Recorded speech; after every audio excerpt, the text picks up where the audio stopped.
All right, guys, if you're getting urine dribble where you're getting, wetness in your underwear after you're done peeing, whether you're leaving a public restroom or you're at home, or you might be getting urine dribble and leakage when you bend over after a shower to dry off your legs or trying to put on your socks. The point is, if you're getting any leakage at all, we need to fix that, and that's what I'm gonna help you with in today's video. I've got 3 strategies that all of you can go away and try right now, and the best part is, they are all natural. No pills, no procedures, no supplements. 3 natural strategies that you can try right now. Welcome back to the channel. If you're new here, I'm Eric, doctor of physical therapy, and I help you with all of the intimate issues us men experience in life. Urine dribble, incomplete bladder emptying, erectile dysfunction, you name it, I'm your guy. Anyway, let's get in. Strategy number 1 is the double void. Gentlemen, if you're getting urine leakage after going pee, you are not taking your time. So I need you to decide right now, do you either want to continue peeing sitting down, or do you want to stand up to pee? You need to decide. One is not better than the other, and I know I've made plenty of videos covering both. You need to decide what posture, either sitting or standing to pee, is most comfortable for you, and most importantly, which one allows you to empty your bladder more fully. Once you've decided, Eric, I'm gonna forever continue peeing standing up, great, whatever. Let me demonstrate how I want you to do a double void. Double void would look like this. You start here. Let's pretend I'm walking into the bathroom.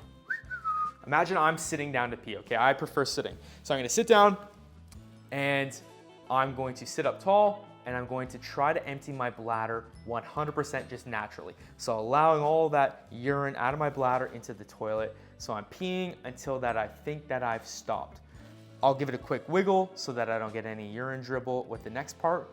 After I've given it a quick wiggle, I'm going to stand up, hands on the hips, big breath in and out, try to relax my pelvic floor, and I'm gonna sit back down for the second void, hence the name double void. Gonna relax again. I might add in a few rocks front to back, and I'm gonna try to empty my bladder a second time. Relax my pelvic floor by breathing in again, breathing out. Okay, now trying to start that urine stream a second time. But on this time, you're trying to force a little bit more urine out of the bladder. What you're going to find is that during your day, when you put this double void in place, if you try it 10 times during the day, 4 to 5 of those 10 times, you are gonna get more urine out of the bladder on that second void. That's the key, because if you're not getting that out of your bladder, well, that's the urine that's ending up in your underwear. That is embarrassing. It might smell if you're out in public. We need to be doing a double void. Now, if you don't like sitting, watch this. Now, the camera might cut off my head, but pay attention. So, imagine this chair is the toilet. Come into the bathroom, gonna stand up. Obviously, you pull it out, and you start peeing. Obviously, you wouldn't be peeing on your couch. I'm just not gonna bring you into the toilet, into my bathroom with me. Imagine this is my toilet. Stand up, pee. Once you think that you are done, give it a quick shake. Again, pause and just breathe. That breath is allowing the pelvic floor to relax. Now, you're gonna do a double void. You're gonna pee a second time. But on the second void, you are gonna try to force any remaining urine out of your bladder. Wiggle, do up your pants, wash your hands, good to go. You've just learned how to do a double void. From this day moving forward, it's beneficial if you do a double void every single time you go pee, because for a lot of us guys, we rush the process of urinating. The pelvic floor clamps up because it knows you want to get out of the bathroom, and that's why as soon as you go to zip up your pants, you take that first step forward and you can feel it start gushing out. A couple squirts into your underwear. You're rushing, you're not taking your time. Try the double void. Let me know if that works in the comments. Number 2, adding planks into your workout. Before I get to my favorite planks, I need to make sure that you've all honored the gentleman's agreement. That is, if you have watched more than one of my videos, you must click that subscribe button. Go on, click it right now. As soon as you click subscribe, I want you to drop me a comment saying gentleman's agreement in the comment section below. Guys, this is our virtual handshake agreement where if you are enjoying my videos, if you're watching them, if I'm providing you any value, you simply go on and click the subscribe button. By doing this, YouTube is going to push our channel to more and more men worldwide that might need help as well. There's just not enough of us discussing these men's health issues, and that's just a really easy way for you to help me continue growing this so that I can reach more men worldwide. Thank you so much for honoring our gentleman's agreement. Go on, click subscribe, comment gentleman's agreement below so I can personally welcome you to the community. I reply to every comment. Go on all my past videos. If you've commented gentleman's agreement, I have replied and welcomed you myself. There's been thousands. Moving on, adding planks into your routine. Let me fix up this camera angle. Now, I love planks because number one, they increase the amount of support available to our pelvic floor muscles. When we have a strong core, we can then have a strong base for our pelvic floor muscles to work properly, to snap shut so that we don't leak urine. Number two, having a strong core and a strong pelvic floor, it is very important that these two muscles work in combination with each other so that the pelvic floor muscles don't get overloaded. They need to work in unison, and training your core in a way that doesn't increase intra-abdominal pressure or tension the pelvic floor. That is the easiest way to do it. And number three, strengthening your core using planks, and I'm gonna show you the exact ones I want you using in a second, is to help you regulate your intra-abdominal pressure. So by taking pressure off of the pelvic floor, by bracing your core the right way, when you do activities such as coughing, or sneezing, or quick movements. Those are the movements that are typically causing your urine leakage. So by strengthening up your core, it's actually supporting your bladder so that the bladder and the pelvic floor don't become overwhelmed, resulting in leakage. Planks are just my go-to favorite. All right, option number one, we're gonna do an elbow plank. So elbow plank is when you come down onto your elbows and you lift up and then you lower down horizontally. Pro tip, if you widen your feet out, it makes it just a little bit easier. You have a better base of support. You can hold this for as long as you like. Now, if this is too difficult, you can drop down to your knees and you can hold a plank like this. Just make sure that your bum's not high in the air. That's called cheating. So these are called elbow plank holds. Now, plank variation 2 is a plank with shoulder taps. So feet really, really wide. You're gonna brace the core as the arm comes up and tap the opposite shoulder. Squeeze the core muscles and alternate. I like to do 3 sets of 20 of these, and again, you can do them on your knees too. Brace the core, squeeze, and tap. Those are alternating planks with shoulder taps.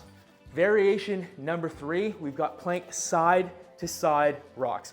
Why am I out of breath? Well, you try talking to someone while you do these planks. It's hard work, guys. All right, side to side rocks, third and final plank. Come down onto your elbows. Come up onto your feet. Get those feet really wide on the floor, and you're gonna rotate the hips left to right. As you lower those hips down, squeeze the core. These are gonna fire up your core muscles so fast. Whew, and relax.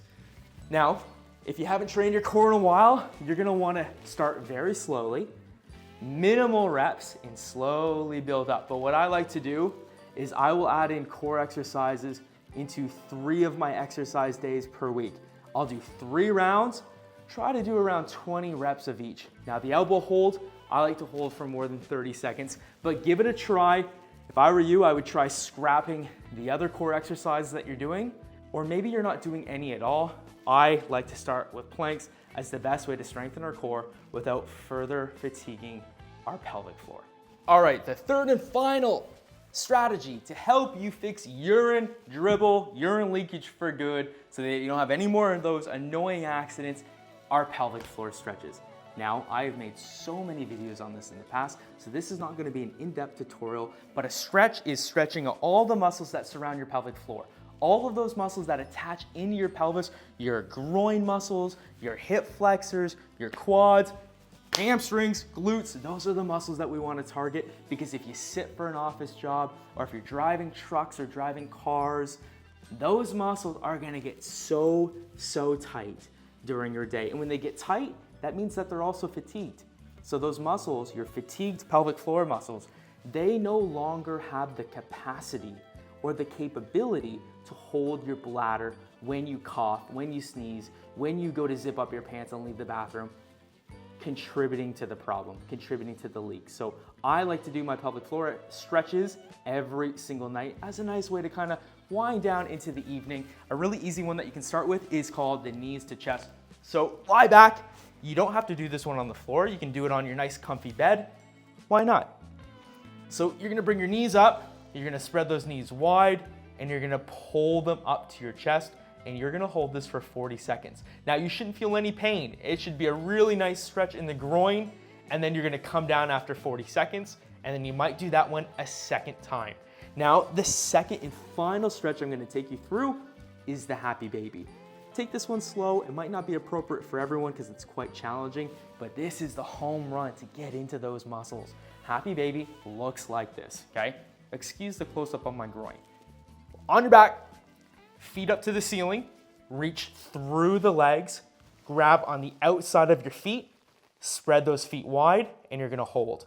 My foot is in line perfectly with the ceiling. You don't want your feet narrow. Use those arms to spread your knees wide, and you should feel that all through that pelvic floor. And now if that's too easy, you're gonna pull those knees into your chest, and you're gonna hold. I started out with 40-second holds, and I progressed to 60 seconds as I went on. So guys, the 3 strategies bringing this full circle. Number 1, to fix your urine dribble and your urine leakage is to do a double void. Whether or not you sit or you stand, I don't care. You need to be peeing twice every single time you go to the bathroom, both in public and at home. Number 2 is adding in planks into your workout routine. And if you don't have a workout routine, you can start by doing planks 3 to 4 times per week, as long as it's appropriate for your situation. We went over the elbow plank, we went over the plank with shoulder taps, and we went over the plank with side-to-side rotations. Take it slow, start with 3 sets of each, 10 to 20 reps, okay? And then number 3, third and finally, when we went through pelvic floor stretches, stretching out all the surrounding musculature that impact our pelvis where our bladder sits. The looser we can get these muscles, the less fatigued they become, which increases their capacity and their capability to hold your bladder. I hope you found this video helpful. Thank you so much for watching. Thank you for honoring our gentleman's agreement. Again, make sure you comment gentleman's agreement below so that I can welcome you to the community if you haven't done so already. And if you need more personalized advice, I offer free 15-minute calls where you can tell me a little bit more about your personal situation, and then I can tell you about either my 1-hour call or my top-level one-on-one coaching, which is where I step into your life to help you fix any of these intimate problems that you're experiencing quickly. I know that might sound crazy, booking in a call with some medical professional on YouTube, but you're just gonna have to take my word for it. If you like my videos, you are going to like me one-on-one discussing your situation even better. And what I want you to ask yourself is, what is that worth to me? Because for a lot of you watching, these symptoms have been going on for months, if not years. I'm offering you a solution where I can help you as a coach get on top of these really quickly so you can just leave them in the past. But anyway, I'll let you book in for that free info call down below using that link in the comments and in the description. And remember, regardless of your situation, keep going, and I'll see you in the next video.